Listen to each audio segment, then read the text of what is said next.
ഖുർആൻ ഒരു ഭാര്യയും ഒരു ഭർത്താവിനെയും കുറിച്ച് പറഞ്ഞു തരികയാണ്. അല്ലാഹുവിന്റെ ഖുർആൻ പറയുന്നു ഹും അസ്വാജുഹും ഫീ ലിലാലിൻ അലൽ അറായികി മുത്തഖിയൂൻ ലഹും ഫീഹാ ഫാകിഹത്തുൻ മാ യദ്ദഊൻ സലാമുൻ ഖൗലൻ മിർ റബ്ബിർ റഹീം. പാതിരാത്രി കടിമിച്ചു കൂടി എന്റെ പ്രിയപ്പെട്ടവരോട് അല്ലാഹുവിന്റെ പ്രവാചകൻ സല്ലല്ലാഹു അലൈഹി വസല്ലമ തങ്ങൾ അല്ലാഹുവിന്റെ പ്രവാചകൻ ഓതിക്കൊടുക്കുകയാണ്. പരിശുദ്ധമായ ഖുർആൻ പറയുകയാ, നാളെ പടച്ചവന്റെ സ്വർഗ്ഗത്തിൽ ഒരു ഭാര്യയും ഒരു ഭർത്താവുമുണ്ടല്ലോ.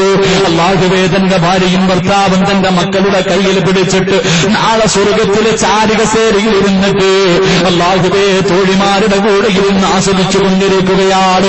പടച്ചവന്റെ സ്വർഗ്ഗത്തില് ഒരു ഭാര്യയും ഭർത്താവും മക്കളും കൂടെ സ്വർഗ്ഗത്തിൽ നിന്ന് കളിച്ച് ചിരിച്ച് ആസ്വദിച്ചു കൊണ്ടിരിക്കുമ്പോ അല്ലാഹുവേ, സ്വർഗ്ഗത്തിന്റെ എല്ലാ കവാടങ്ങളിലൂടെ മലക്കുകൾ കിടന്നു വരികയാണ്, മലക്കുകൾ കിടന്നു വരികയാണ്. എന്നിട്ട് ഈ ഭാര്യയും ഭർത്താവിനെയും നോക്കിയിട്ട് അവരൊന്ന് പറയുന്നു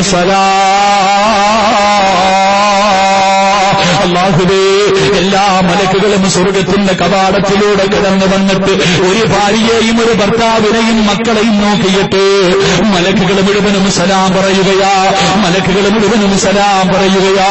അല്ലാഹുവേ, ഈ നാട്ടിലെ ഏതോ ഒരു പാവപ്പെട്ട കൂരയ്ക്ക് എത്തിക്കിടക്കുന്ന ഭർത്താവും ഭാര്യ, പടച്ചവരെ, ഈ ഭാര്യയെയും ഭർത്താവിനെയും രണ്ട് മക്കളാ, ഭാര്യയും ഭർത്താവും രണ്ട് സൈഡിലിരുന്നിട്ട് മക്കളെ പിടിച്ച് നടുക്കിരുത്തിയിട്ട് ചാരികസേരക്കകത്തിരുന്ന് ആസ്വദിച്ചു കൊണ്ടിരിക്കുമ്പോ മലക്കുകൾ കയറി വന്നിട്ട് സലാം പറയുകയാണ്. ഇത് കാണുമ്പോ ജനങ്ങൾ ചോദിക്കും, എങ്ങനെയാ നിങ്ങൾക്ക് ഈ പ്രതിഫലം കിട്ടിയത്? എങ്ങനെയാണ്? മലക്കുകൾ മുഴുവനും സലാം പറയുന്നല്ലോ, എല്ലാവരും നിങ്ങളെ ബഹുമാനിക്കുന്നല്ലോ, സ്വർഗ്ഗത്തിലും നിങ്ങളെ ഭാര്യ ഭർത്താക്കന്മാരായല്ലോ, എങ്ങനെയാ ഈ പ്രതിഫലം കിട്ടിയതെന്ന് ചോദിക്കുമ്പോ എന്റെ പ്രിയമുള്ളവര്, സ്വർഗ്ഗത്തിലും തന്റെ ഭാര്യയുടെ കയ്യിൽ പിടിച്ചുകൊണ്ട് മക്കളുടെ കയ്യിൽ പിടിച്ചുകൊണ്ട് സ്വർഗ്ഗത്തിലും ഈ ദുനിയാവിൽ കഴിഞ്ഞതുപോലെ ജീവിക്കണോ? അല്ലാഹുവിന്റെ ഖുർആൻ പറയുകയാ, ആരുടെ ജീവിതത്തിൽ 4 കാര്യങ്ങളുണ്ടോ അവന്റെ കുടുംബം നാളെ സ്വർഗ്ഗത്തിലും ഇതുപോലെ ഒരുമിച്ച് കൂടുമെന്ന് നബിയുനാ റസൂലുള്ളാഹി സല്ലല്ലാഹു അലൈഹി വസല്ലം അല്ലാഹുവിന്റെ പരിശുദ്ധമായ ഖുർആൻ പറയുന്നു, നാളെ പടച്ചവന്റെ സ്വർഗ്ഗത്തിലെ ഭാര്യയും ഭർത്താവും മക്കളുമായി ഇവിടെ ജീവിച്ചതുപോലെ അവിടെയും ഒരുമിച്ച് കൂടുന്ന ഒരു കുടുംബമുണ്ട്. ആ കുടുംബത്തെ നോക്കിയിട്ട് എല്ലാ മലക്കുകളും സലാം പറയും. ഈ സലാം പറഞ്ഞവരെ ബഹുമാനിക്കുന്നത് കാണുമ്പോ നാട്ടുകാർ ചോദിക്കും, നിങ്ങൾക്ക് എങ്ങനെ ഈ പ്രതിഫലം കിട്ടി? നിനക്കെങ്ങനെ ഈ പ്രതിഫലം കിട്ടി?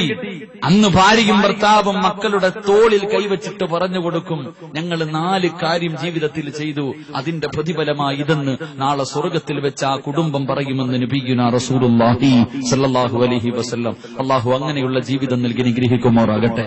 അല്ലാഹു അങ്ങനെയുള്ള ജീവിതം നൽകി അനുഗ്രഹിക്കുമാറാകട്ടെ.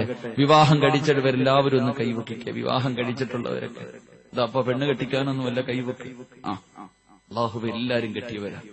ഇവിടത്തെ ഭാര്യയെ സ്വർഗ്ഗത്തിലും ഭാര്യയായിട്ട് കിട്ടണമെന്ന് ആഗ്രഹമുള്ളവരെന്ന് കൈവക്കിക്കുക.